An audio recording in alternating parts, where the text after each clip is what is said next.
Welcome, everyone. I'm Claire Jones. Happy it's Saturday here. I don't know what day it is to you guys, where you're It, tuning in from.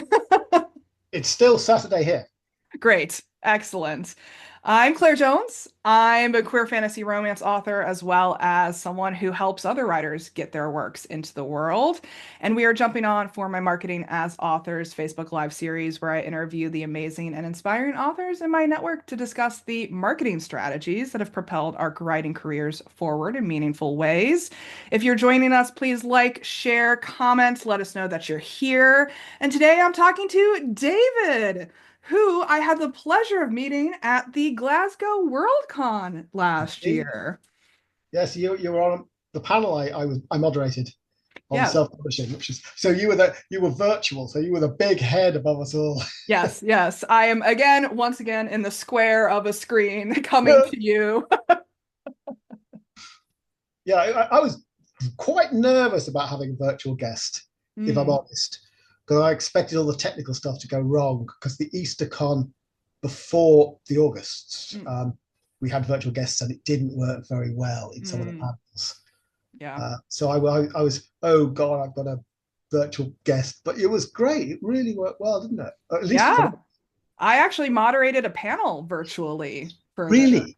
for Glasgow, and it was at 2 a.m. my time. Oh, well, you missed out on the it was I've got it in front of me here. How the rise of self-publishing is changing the SFF landscape, and you missed out because it was a great panel. And then afterwards, for the whole weekend, people were coming up to me and talking about it and asking questions.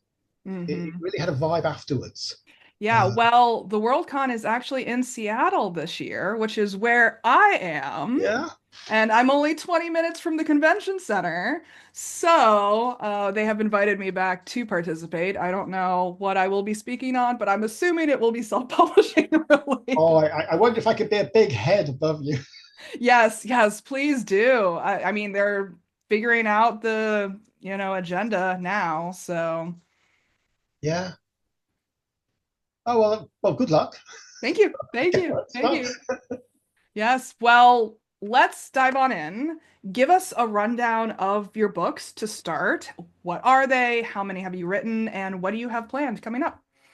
I I I find this a very tricky question because I'm an eclectic writer, so I Mm, write all sorts of stuff, which was fine when I've done one or two books, but I've just published my 14th.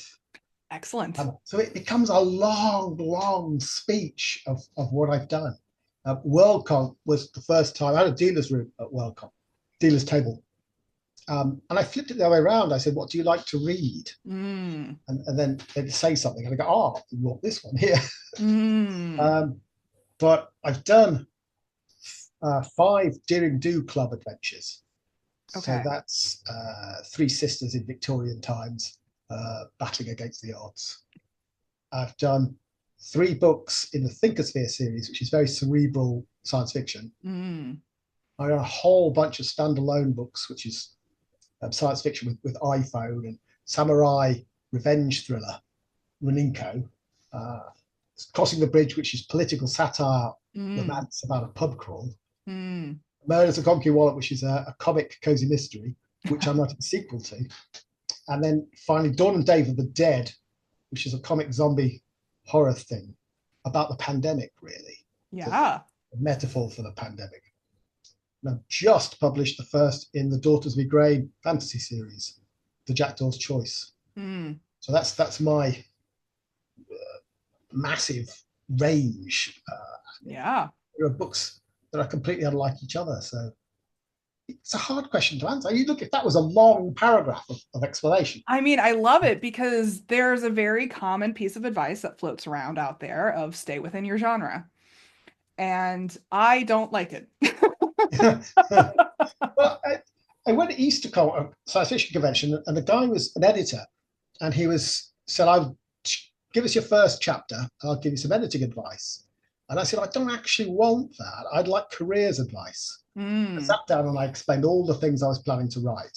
He went, "Well, you'll be impossible to market." Oh, we've mm, come to marketing finally. You'll be impossible to market. And I said, "Well, because traditional publishers. It was in the days of trying to get a traditional publisher,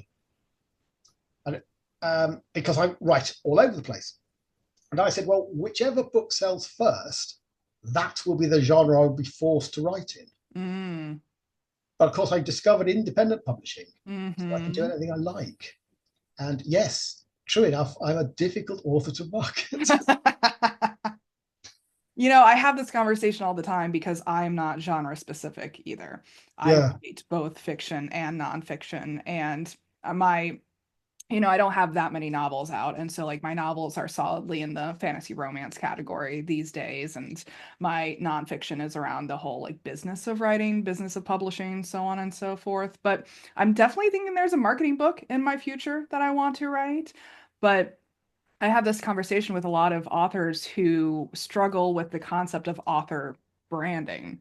And especially as multi-passionate creatives, is like, how do we make a comprehensive brand that encapsulates every interest that we have or every interest we want to share with the world? yeah.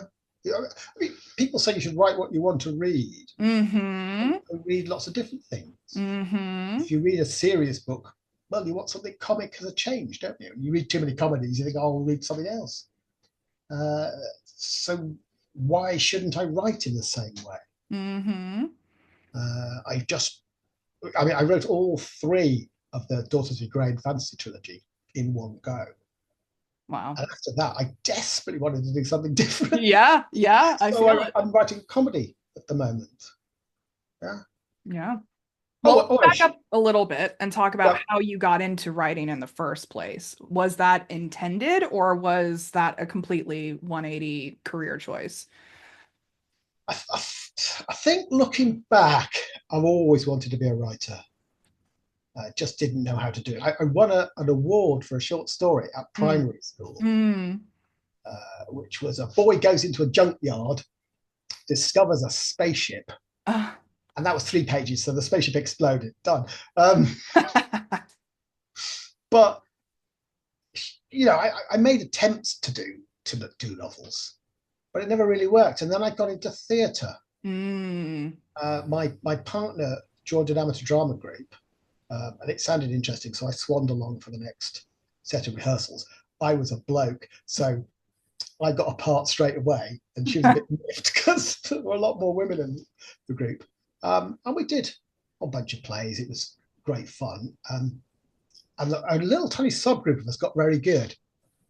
And the director wanted us to enter a competition with a short, a one-part play. And she gave us all of these plays, which were about middle-aged couples in sour marriages. And we'd Okay. just done a play about a middle-aged couple in a sour marriage. Yeah. Just, I arrogantly said I could do better. The gauntlet is down, isn't it? So I wrote this little tiny one-act play. We put it on. It was great fun. It was good to do. And then, oh, but you're coming to the award ceremony on Saturday. Oh, okay. Didn't know one such a thing existed. Went along to the ceremony. Huge amount of silverware. Mm. This competition had been running for years and years, back when they could afford great big pieces of silverware. Huh. And we won the Rose Bowl for best original play. And we went to this for a curry afterwards. So we're all sitting around the cast and the people who'd all been in it, really celebrating with this massive piece of silverware in the middle of the table. We poured lager in it and drank out of it. Yeah. You're drinking out of a big piece of silverware, going, I like this writing lark. I want to do more of this. And that's how I got started. I wrote quite a number of one-act plays for the festival, and then I did full-length plays, which we toured and took up to the Edinburgh Fringe and down in London. And then suddenly, I had a kind of falling out with theatre. Uh, Mm. got banned from a theatre, would you believe? Um, and the next week, I was rung up by a Mardicon to say, would I be guest of honour at their convention?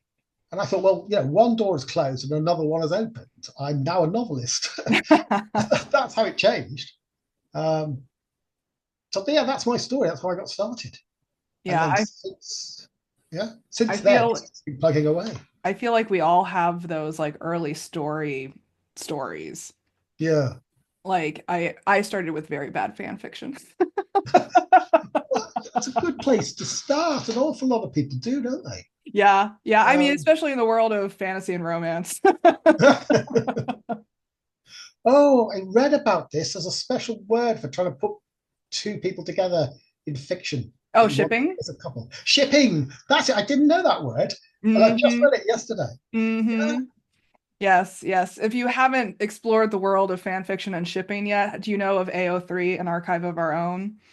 No, I don't. That's No. the primary website where people post fan fiction for their fandoms and their ships. So You you see, might want to take a gander.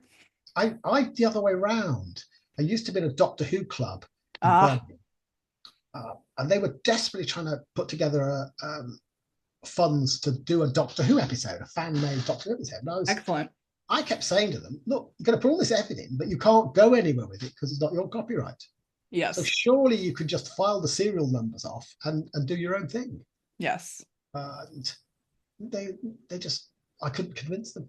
Yeah, there's a whole big controversy in the world of writing and publishing right now because a lot of fan fiction authors are starting to bind and sell their stories, which is Right. very copyright infringement. Um, Yeah. so there's a lot of controversy going on in the world right now, specifically with a fandom that starts with H and ends with otter. I mean, there's been Harry Potter rip-offs, for want of a better word, that have done all right. You know, there must.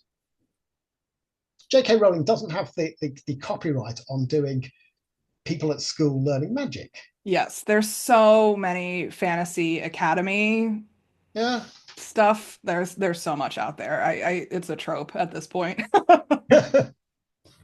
Yeah. I bet you could probably find someone who did that first before J.K. Rowling. Oh yeah, Well, there absolutely. must be A lot of people. people think that J.K. Rowling invented a lot of things. Like I had a conversation with a friend the other day. We're in the big Dungeons and Dragons world. I run a campaign for my friends. Yeah. And one of my players asks me the other day if J.K. Rowling came up with the whole expandable bag concept or whether that existed in D&D first because they have the Everfull bag and the bag of holding in D&D. And I was like, Yeah. J.K. Rowling stole it. I got one in my first ever D&D game. Yeah, yeah, Yeah. exactly. I was like, nah, that's been around since the 80s, babe. I remember someone telling me that they were blown away by the concept of Terry Pratchett's Discworld, Mm, a world with four elephants on a turtle. And I was like, but that's ancient myth. yeah, Terry Pratchett didn't invent that, yeah, he just used it. yeah, exactly. There are no Well, new ideas. yeah.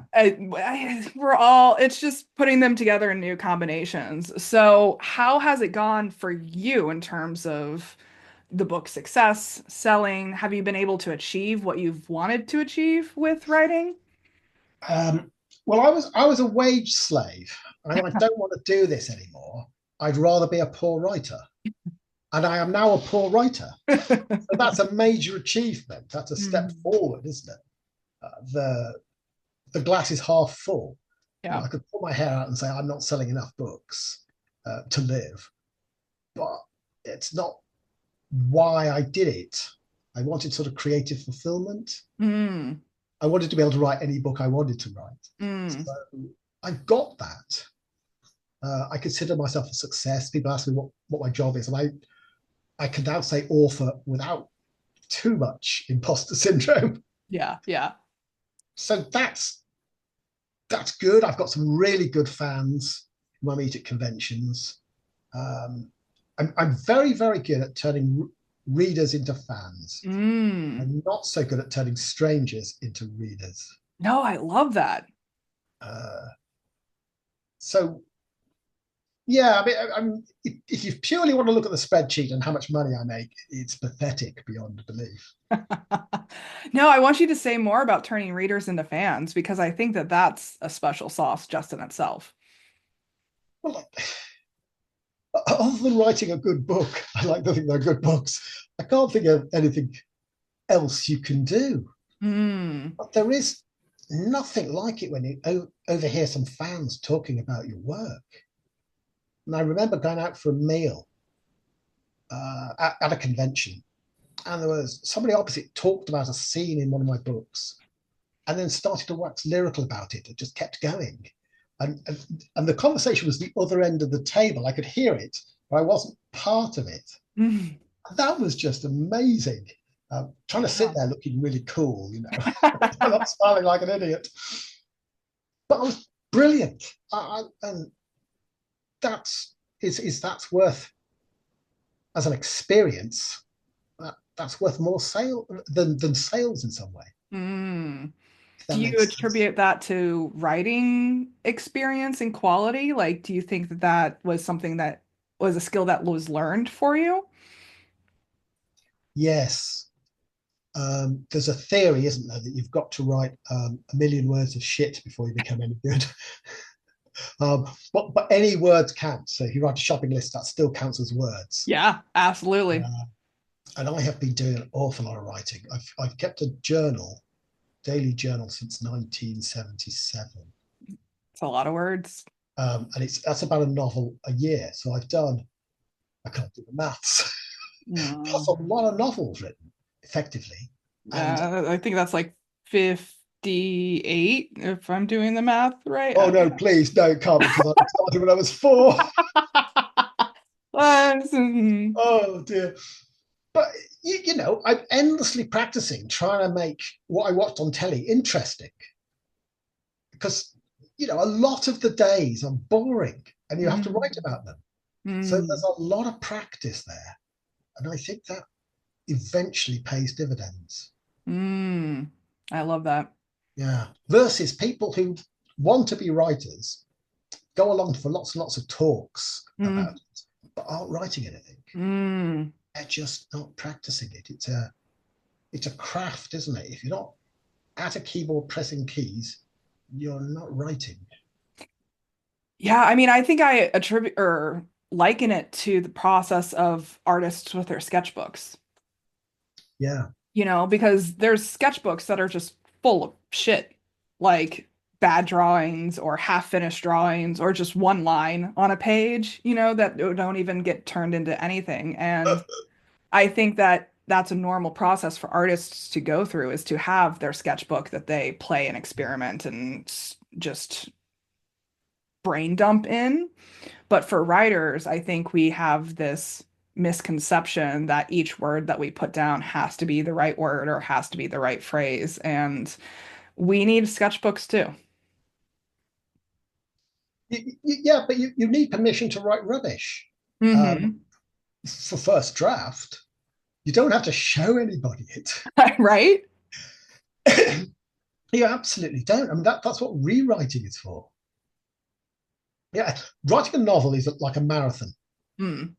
You want to get a really good, tight, quick time in it, Mm. but you don't have to run all 26 miles in one go. You can run at the 26 miles and you think, oh, mile 13 was a bit rubbish. I'll rerun that one. And then I'll rerun 16 to 18. They were not very good. And I'll do the first 5 because I didn't get off into a sprint.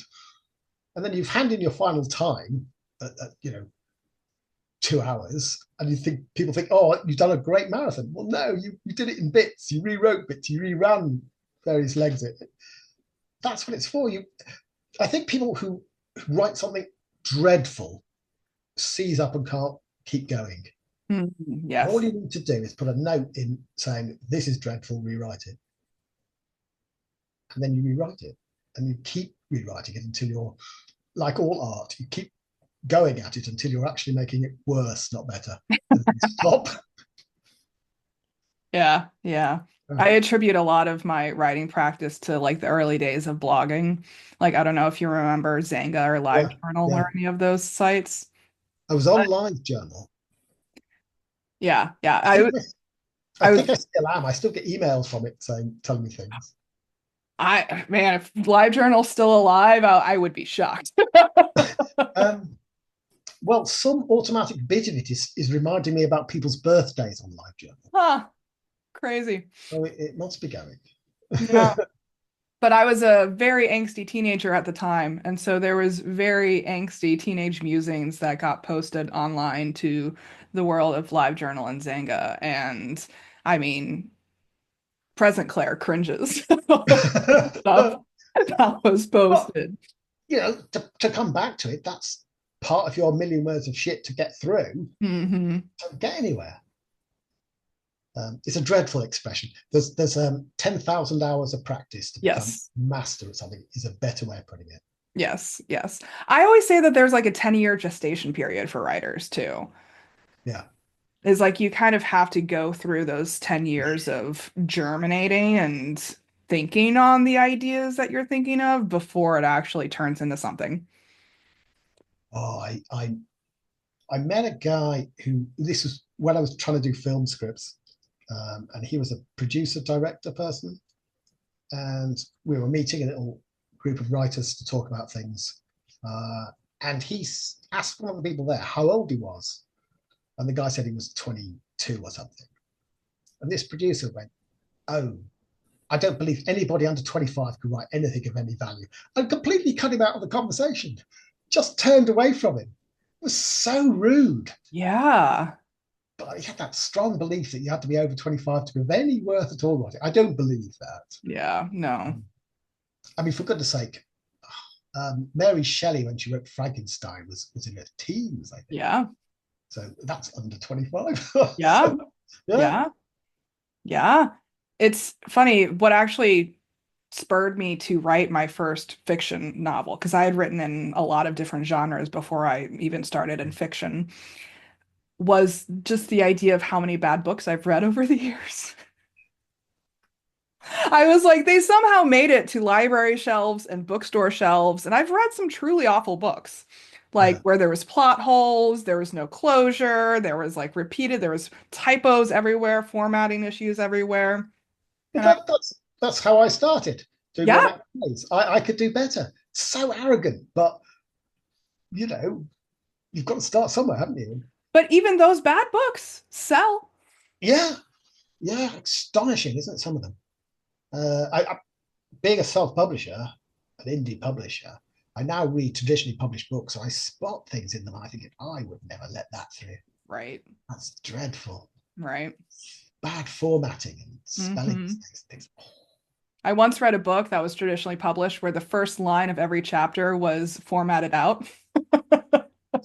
Formatted out. What do you Yeah. mean? The chapter heading illustrations Yeah. covered over the first line of every chapter. Well, they must never have looked at it. I was like, how did this get past like the quality control phase?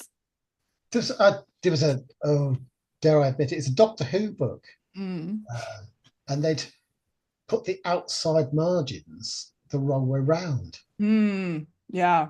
So there was a ludicrous amount of space on the outside and no space where the spine is. Yeah. And that took me a couple of chapters before I looked at it.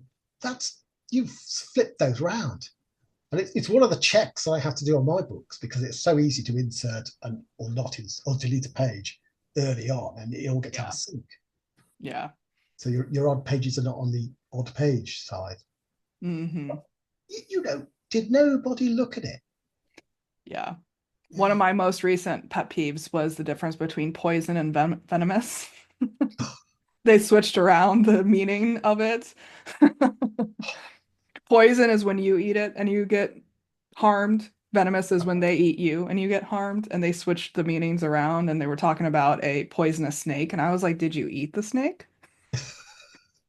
Because I've today, the thing I'm working on at the moment, I just topped 50,000 words. I've got a snake in it. And now you've said that, I think, is it a poisonous snake or a venomous snake? And I feel I want to go and check now immediately. yeah, Uh, my Achilles heel is further and farther. oh, right. Yeah. Yeah. Probably I mean, we best. all have them. I mean, one of the phrases that I learned at the beginning of my publishing career was typos are like cockroaches. They're going to survive nuclear war. Oh, So that was like one of those things where I was like, all right, there's always going to be a typo in some shape or form, probably multiple in some shape or form.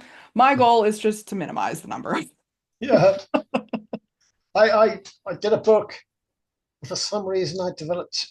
capitalizing things that don't need to be capitalized all Mm-hmm. over the place. My editor said, what are you doing? And I said, I don't know. My brain just failed.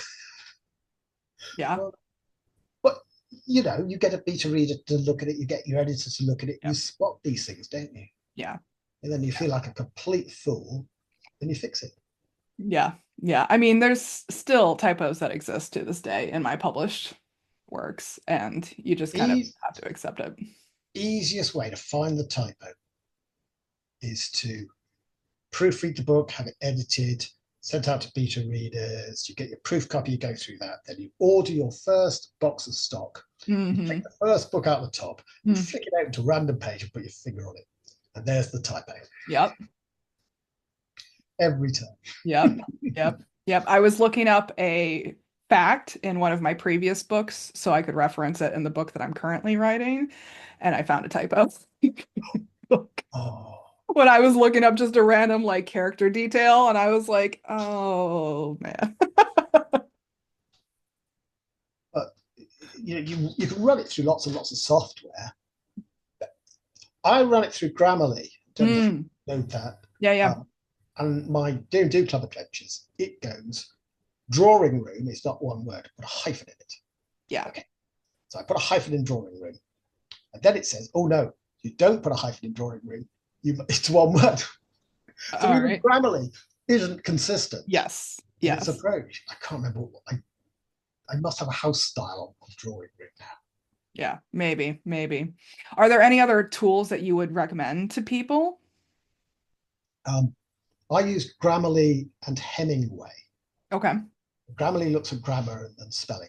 Hemingway looks at style. So it's trying to get you to write like Hemingway, Ernest Hemingway, with short sentences, short, snappy sentences. Hmm. And I discovered you can run both of those at the same time. It's Oh, immensely efficient. So you just yeah. have half the screen with Hemingway. So you take a chapter, bung it into Hemingway. Because I've installed Grammarly to check things I put into websites, it checks that as well. So you then just sort of copy across corrections and so forth. That's very efficient. Yeah, we all love efficiency at the end of the day. Yeah. So it's one pass, but you're using both programs. I Yeah. couldn't get on with Pro Writing Aid. People do swear by it, though, don't they? Mm. I tried it. I just don't know. It wasn't for me. Yeah. I'm not an editor. I'm not a formatter. I hire out for that because I don't care where the comma goes. You see, I'm very pedantic and picky about that. So I have started formatting other people's, and I've worked as a professional editor now because I'm just outraged by mistakes. Yeah. Yeah. I'm like, my editor can care about that. I do not. I But mean, I think my punctuation is becoming part of my voice. Let's put it that way. yes. Slightly different from perhaps what I was taught in public school. Yes. Yeah, I had to have a large, steep learning curve when it came to ellipses versus em dashes for my first Oh, right. manuscript. My Yeah. editor was like, "Come on, Claire, you have like way too many ellipses in here." And I was like, "But they're pausing." I use an N dash so often that I've now got a dedicated key on my keyboard for it. Yeah, yeah, yeah. Well, let's talk about marketing.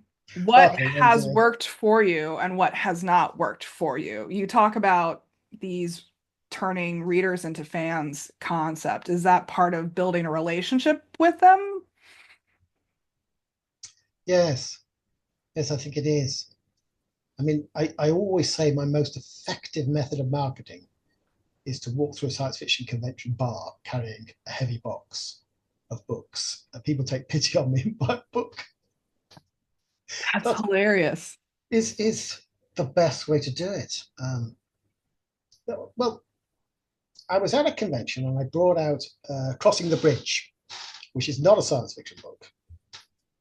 And I happened by chance to be in the bar, sat down and drink. It was a long journey. Let's have a drink and recover. Plonked a box of books down beside me because I was taking it somewhere. But people started to come across to me. Dave, have you got a new book out? And I went, yes, there's this one here. And they said, oh, buy it. And I was like, I'm not, no, wait, stop. It's not a science fiction book. And they would go, I don't care, I'll buy it. So I had a reputation. I sold loads of books. This was the Friday. Didn't sell very much for the rest of the convention. I had sold to my fans, but people who didn't know me weren't even slightly interested. Hmm. So it is, isn't it? It's building a relationship.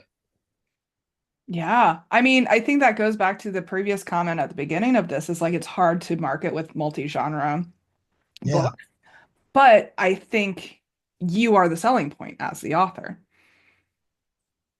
yeah, If you build that relationship with your audiences, they're going to be like, yeah, I'll buy whatever you make because we like you. We like your work. So we will probably like whatever you produce, whether or not it's within the genres we like. yeah.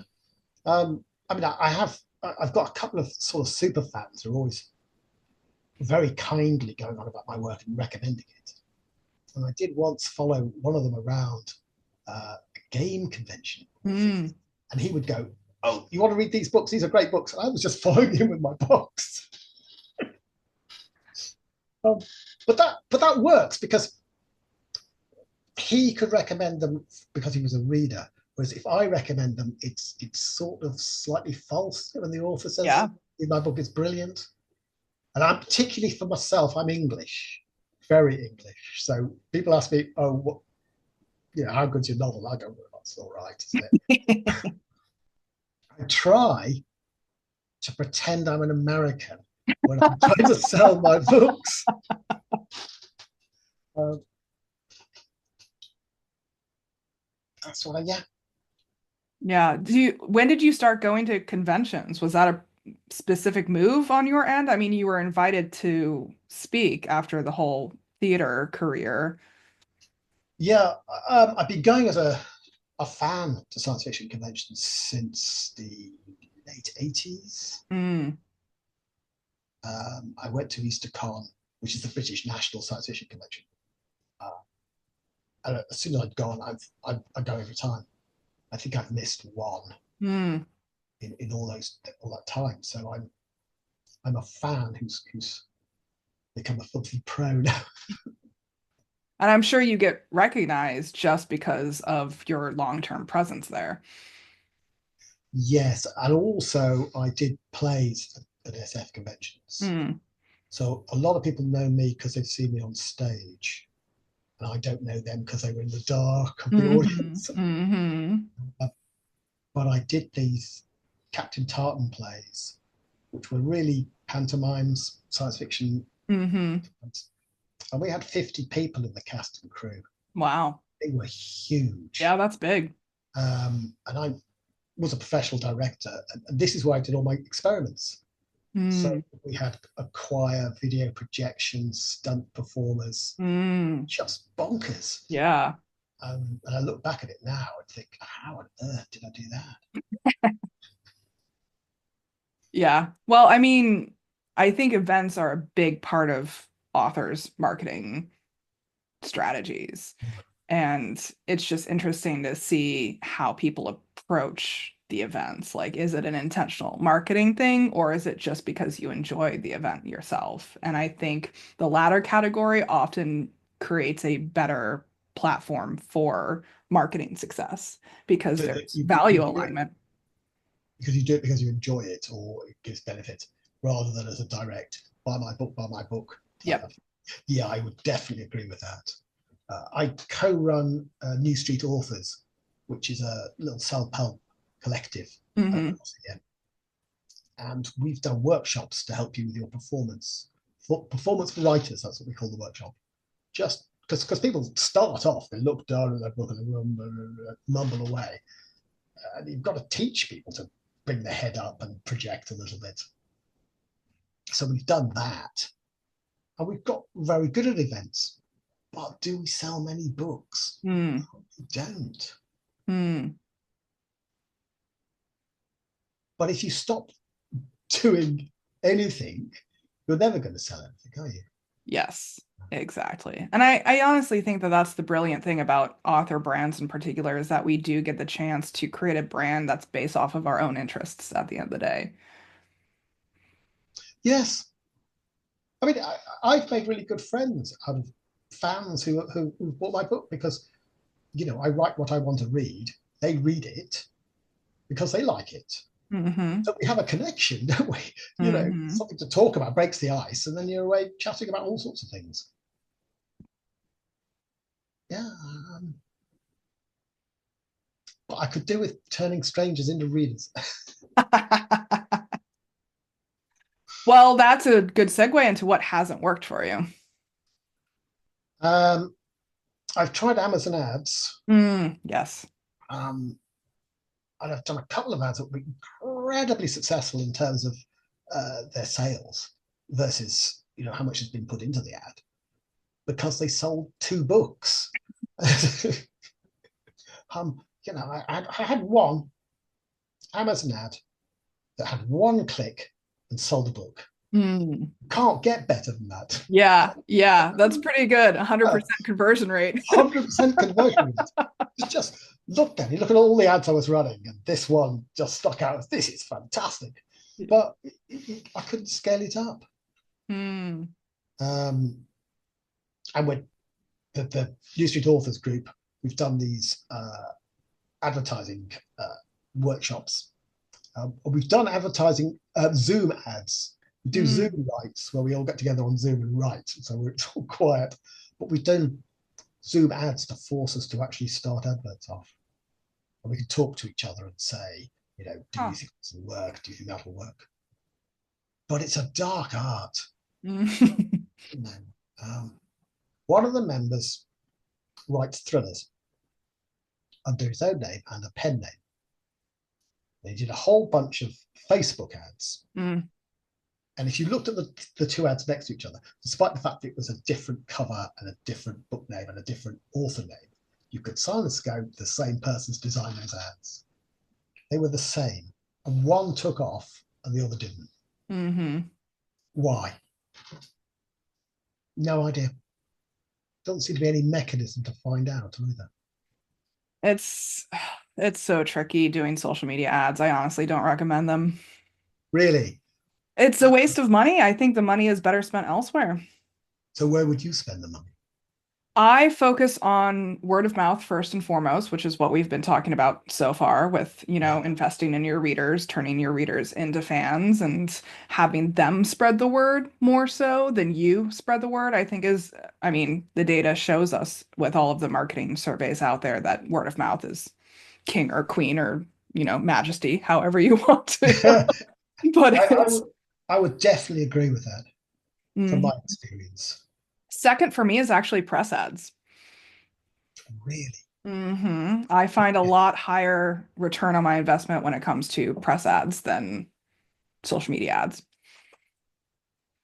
But the key is to find press outlets that are aligned with the author brand values that you have going on. You have to make sure that your readers are already going to those press outlets and make sure that there's a value alignment there.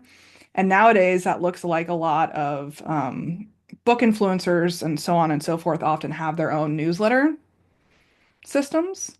Right. And so you can buy sponsorships through their newsletters and reach those types of readers that would be aligned with your reader base. Buy ads in book bloggers' newsletters. Yeah, but also just book publications in general, Publishers Weekly, um, that kind of stuff. Book Mm. Select, I think, is one of them. Book Life, that's what it's called. Book Life, not it's Publishers Weekly Select. Book Life is the two that I invest in. But also, where was my thought going with that? Um, Newsletters. Oh, I do queer fantasy romance, and so I also invest in queer apps and queer related press outlets. Yes.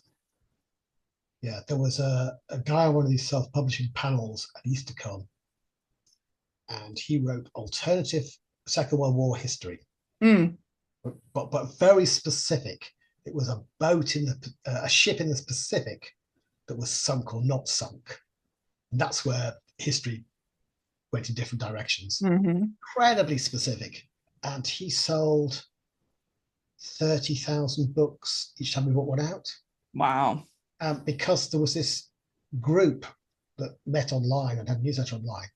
which had 30,000. Every time he brought a book out, everybody bought it. And they Mhm. didn't sell outside that group at Yeah. all. But that's what you're talking about is targeting people who would be interested in the subject. Yes.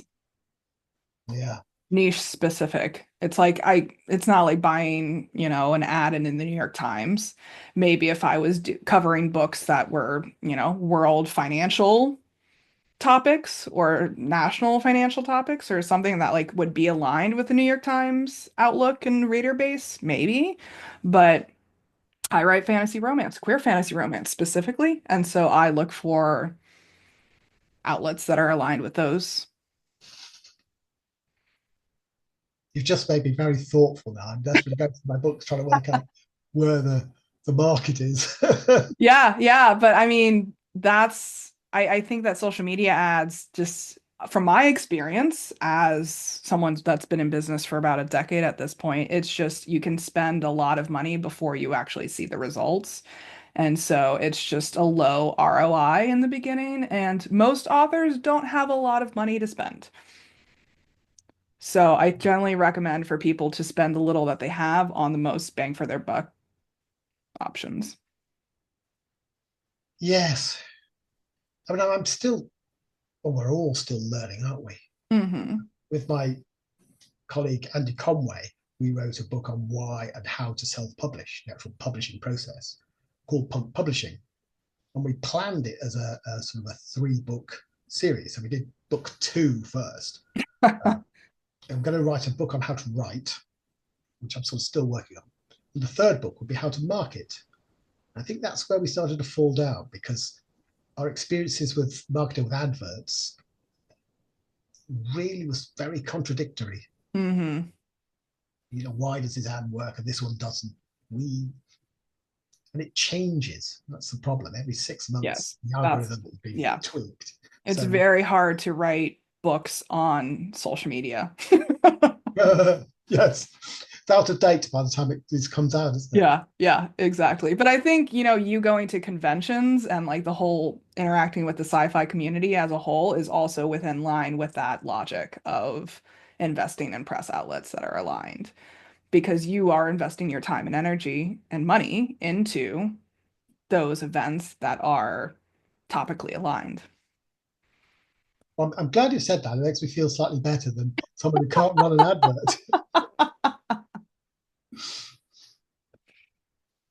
Yeah, I don't know. Well, we're having a meeting coming up soon where we're going to sit down and plan our years, our plan for the year.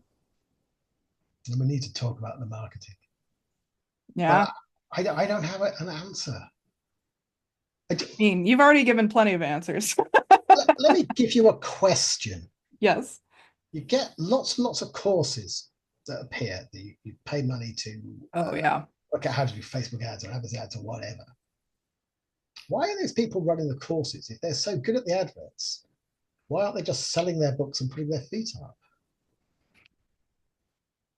Because they probably don't have more books to write, honestly. Like, I mean, like we've already established, it's hard to write books on social media because it's already outdated by the time it's published.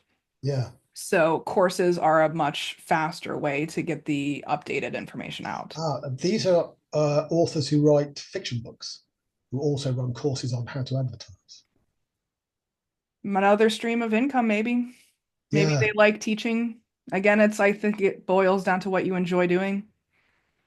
Well, I've shifted into formatting and editing as well to have, yeah, another feather in the cap kind of thing. Yeah.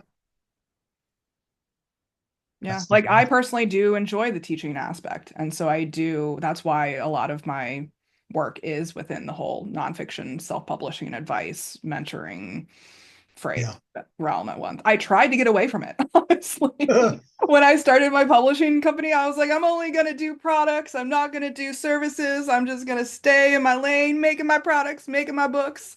But the people around me kept coming to me with questions about marketing and operations and how to actually do the strategic logistical aspects of the thing. And so I had the information to give, and I was like, I'm happy to give it. So, Yes, I mean, our group, we help people who are not members of the group. If somebody comes to us for advice, we just give the advice. Yeah. The plan is to, find people and teach them how to write, and then teach them how to publish and format and edit and all the rest of it. And then they learn how to market and tell us. That would be nice. Yeah. I mean, marketing is the most common question that I get. And that's honestly why I started the series, is because I think it's different for everyone. I don't think there is a magic pill, honestly. And that's what most people come to me asking about is like, what is the magic formula? What is the magic pill? Like, how do I make my Facebook ads work? And I'm Yeah, like, I personally cannot tell you do XYZ equals money because your X, your Y, your Z is going to be slightly different than my X, Y, and Z. yeah. Because again, it boils down to what you enjoy doing and what you personally are interested in. What are your passions? What are your values? What are your interests? I don't enjoy marketing, that side of it. I don't enjoy writing blurbs or anything of that sort. I can't write short things at all. Somebody gave me advice that to get people to sign up to your newsletter, to your email list, is to offer them a reader magnet, a short story. Hmm. And I was planning the next Dear Do Club book, and I thought, well, I'll write a little short story. My heroines must be going from Europe to India, where the next book was. They'll be going through the Suez Canal. Mm. I'll write Death on the Suez, a little tiny Agatha Christie pastiche, and offer that as a reader magnet for free. So I sat down to write this story, and 120,000 words later, I have another novel.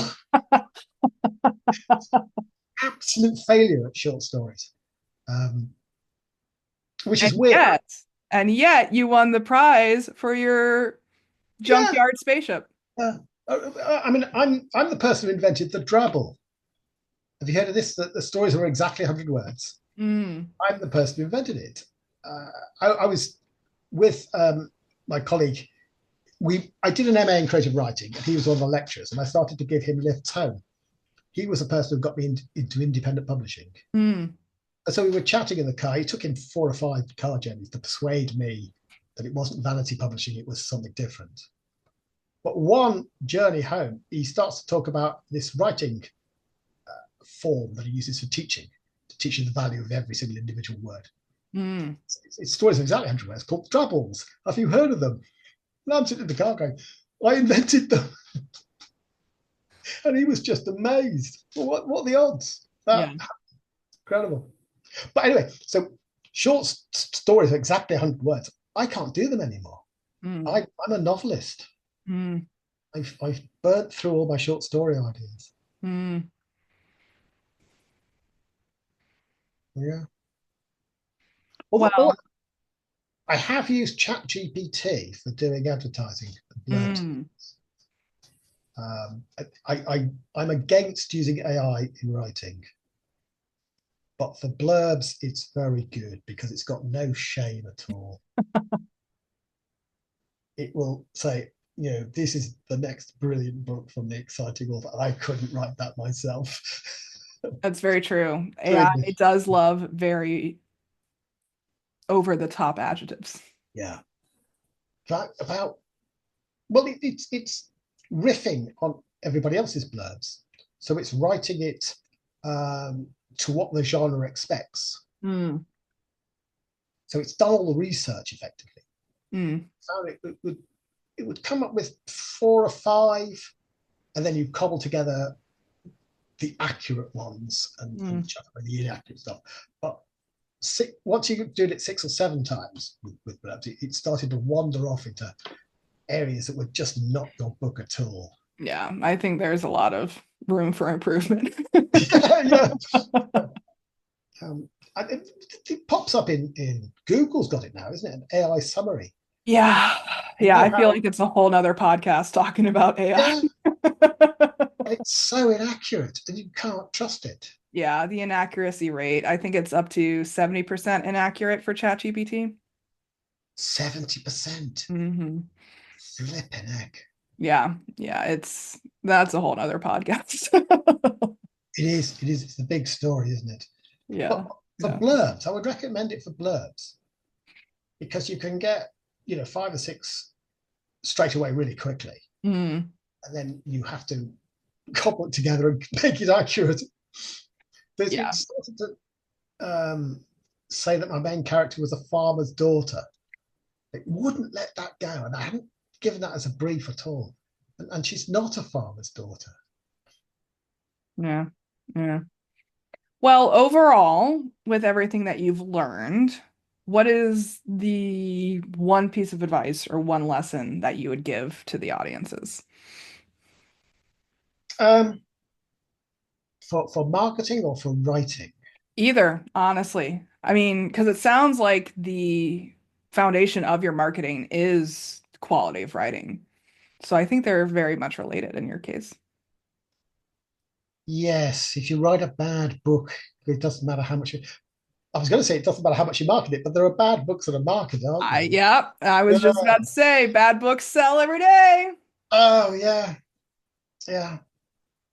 I think stick at it Mm, and keep trying different things until you find whatever works for you. mm. Like you were saying earlier, the X, Y, and Z, I would say, Yeah, there you go. might be different from you and somebody else and so forth. And I'm still hopeful, but I would say, why are you doing it? What are you writing for? I Mm. mean, writing for creative fulfillment and have conversations with fans. Let's be honest. I like the praise. I like having heard the glass is half full. I guess enjoy what you're doing. Mm. And if you don't, well, work in a bank or something. Right, novels about banks. Yeah, I couldn't. No, I couldn't either. No, it's science fiction, adventure stories, comedies, um, or whatever the next idea is. Well, that sounded very deep. I love it. That's why I love this series because I think we touch on a lot of the same themes from author to author in this podcast, but you all have different perspectives, you all have different experiences, you all have different results, all honestly, at the end of the day. But it's fascinating to see what themes pop up time and time again. Yes. Well, I'm looking forward to when you are our guest speaker, New Street Authors, so you can distill it all down into this is what you do. That is one of my superpowers is the A distillation magic process. formula. Yeah, yeah. That Well, would be. anything you want to add before we wrap up? It's been a pleasure chatting. It's really been, Likewise. despite the fact that it's really late in the evening here. What time is it yours? It is almost 1:30 in the afternoon. 1:30. I was really on the ball at 1:30 in the afternoon, but I'm, two Zooms further on, so this is my third Zoom. I get So it. yeah, we I had a get it. nice meal of gumbo Oh, and there you go. cornbread. Yeah, it was very, very pleasant. And after you've had a big meal, you just want to sit and go to sleep. I get it. I get it. Yeah. You're my second podcast for today, and I still have a full schedule after I get off. Really? So how many have you done in a day maximum? Oh, podcasts? Yeah. Maybe I think three is the maximum I've done in a day. But this is you reaching out to your audience, isn't it? Yeah, You're I making mean, connections with readers, with fans, with strangers. I honestly started podcasting because I had such fascinating conversations with people in one-to-one networking calls and conversations. And I was like, the stuff we're talking about needs to be shared more broadly because I think so many people would relate or learn from it. Mm, And that's honestly why I started doing interview style podcasting because I didn't want those conversations to stay within the private container. yeah. They were still like they're so juicy and worthwhile, and I just wanted to share them more broadly. Well, you must send me the link to this because I fought the urge to write notes when you were saying certain things. I Yes, you forgot. will get the link, I promise. Oh, good, good, good. Well, Well, this is powerful stuff that we're talking about here. And audience, we definitely encourage you to share your own thoughts and feelings and insights with us. We'd love to know how strategies like these have impacted you in your own writing careers? Do you have anything that you relate to from David's story, or are there any questions? We're always happy to answer them. There's a lot of terms that we like to throw around in these podcast interviews that you may or may not be familiar with. So please do hit us up if you need some glossary of definitions. Well, thank goodness I learned about shipping the other day. Yeah, there you go. Exactly. Special thanks to David for joining me. It's been a pleasure. Thank you very much. I've got a website if I can mention it. Yes, Do the that was my next step. So please, Oh, sorry. I'll wait for the next step then. Won't I jump was ahead. going to say, please comment, like, subscribe below. Check out Linktree/clairjoyance for my links. And then, David, where can folks find out more about you? www.davidwake.com and at davidwake.bsky.social. Mm, Just joined Blue Sky for political reasons, I suppose you would say. yes, yes. Uh, so yeah, drop a line, ask a question. I co-run New Street Authors, which is www.newstreetauthors.co.uk. That has a mailing list too. You won't be bombarded with emails because, as I have said, I don't like marketing, so I don't do it very often. There you go. And I'll make sure those links are easily accessible too in the show descriptions. Until next time, please remember that you do all have extraordinary stories to share, and we're rooting for you as you use them to change the world for the better. Take care, guys. Good night.